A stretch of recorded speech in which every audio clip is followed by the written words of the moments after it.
All right, welcome back to the channel. We're going to be working on the air conditioning system on this S185 Bobcat. You've been watching some of the videos on that. In particular, we're going to be replacing the expansion valve. So if that's something that you're interested in seeing, stick around because it's coming up.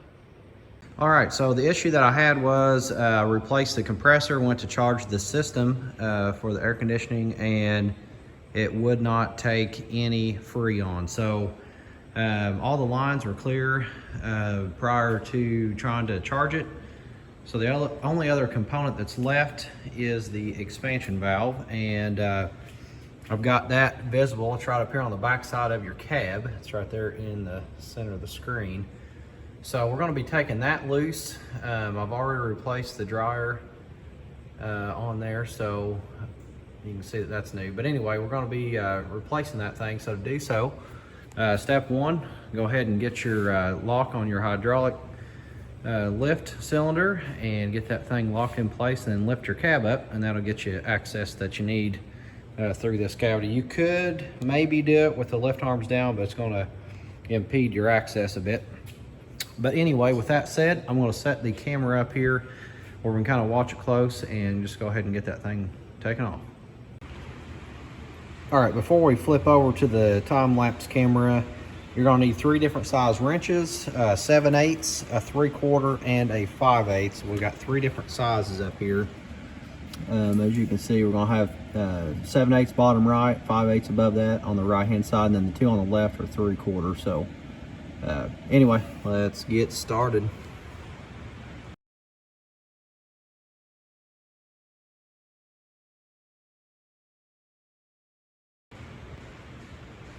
All right, so you saw in the time lapse the disconnection of the 2 rubber lines coming into the valve or the expansion block.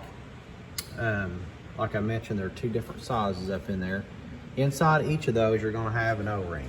Okay, I got both of those sitting here. I'm probably going to go ahead and replace them while I'm in here, but I wanted to mention that, so be careful when you take that apart. And then secondly, to get the hoses out of the way, what I've done was just pull the cap off right here. I had this plastic plug. You just pull it out of the way, and then you can just get your hoses just pulled back on this side and routed through the hole, and then that kind of gets them out of the way. So, all right, at this point, I'm going to go ahead and probably start loosening up, and I'm going to pull those 2 bolts right out of the center of that block there. They may be 7/16, so I'll go ahead and zip those things loose. That way, as I loosen up from that copper, the block itself will slide to the right and give me the clearance that I need to get that thing out of there.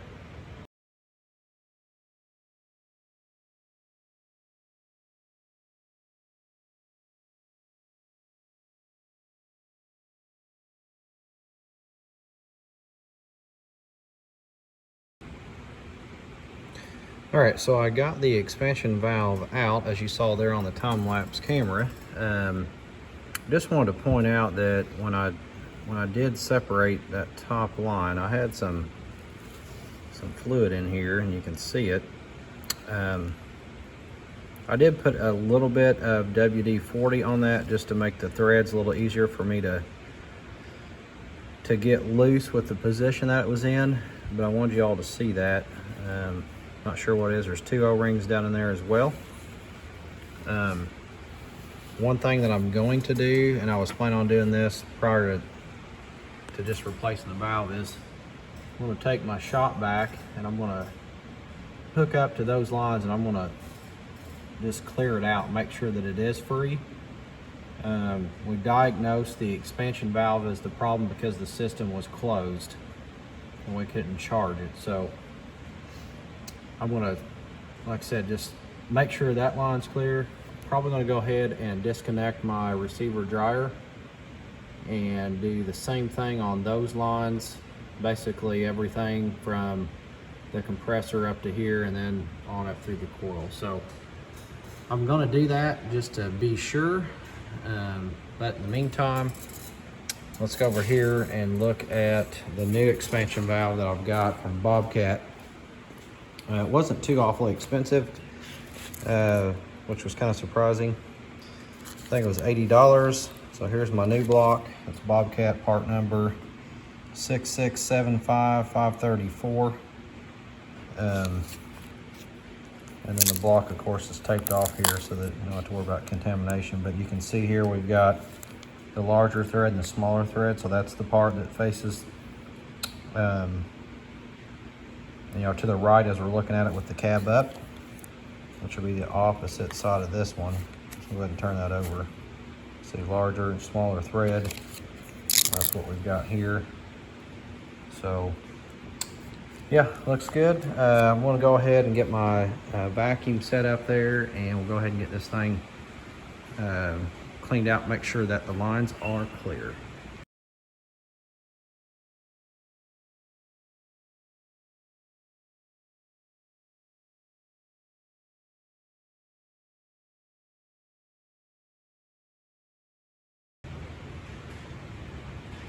All right, so you've been watching on the time lapse. I've been taking the shop vac hose around and drawing air through each of the open lines. So hooked on the bottom one up here on the coil and just sucked on that to make sure that there was not any restriction in there. And then I felt the top side so I could see it as well.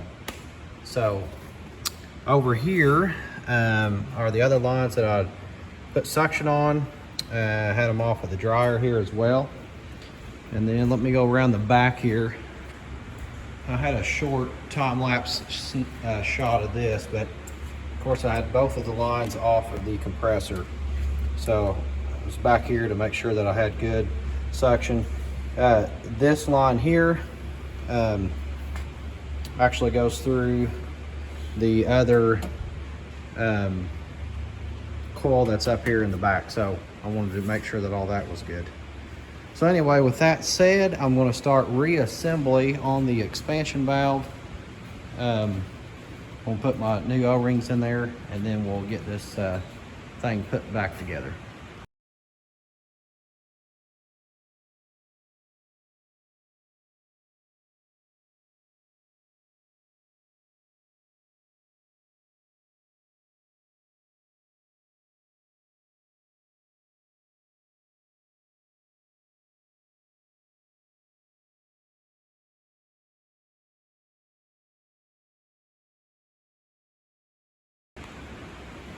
All right, so as you saw there in the time lapse, we got the rest of the connections made here on the expansion valve, on the receiver dryer, and then back on the compressor itself. So that's going to conclude this video of the replacement of the valve body, the expansion valve that is.